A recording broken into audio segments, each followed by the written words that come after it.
ምን የማያልፍ ነገር አለ? እኛ ያሉት የሚያልፉ ያለፉትም ያለፉ አይመስለንም። እግዚአብሔር ግን በዙፋኑ ላይ ሆኖ ሁሉን የሚያሳልፍ ጌታ ነው። ቀኑን ወስዶ ጨለማን ያመጣ ጨለማን ወስዶ ቀንን ያመጣል። በጋውን ወስዶ ክረምትን ያመጣ ክረምቱን ደግሞ ወስዶ በጋን ያመጣል። የውርደት ዘመን በክብር ዘመን ይተካል። የማጣት ዘመን በማግኘት ዘመን ይተካል። ወገኖቼ ደግሞ ሁሉ ጊዜ ደስታ ቢሆን እኮ እግዚአብሔር ይረሳል። ሁሉ ጊዜ ተድላ ቢሆን እግዚአብሔር ይረሳል።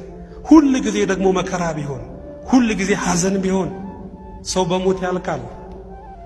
እግዚአብሔር ግን እያፈራረቀ ሕይወትን ቀጣይ አድርጓል። ወገኖቼ በዚች ምድር ላይ ምቾት ብቻ ቢበዛ እንደ ሕይወት አሰልቺ የሆነ ነገር የለም።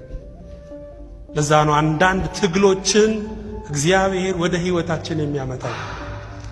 እኛ እንኳን መራራ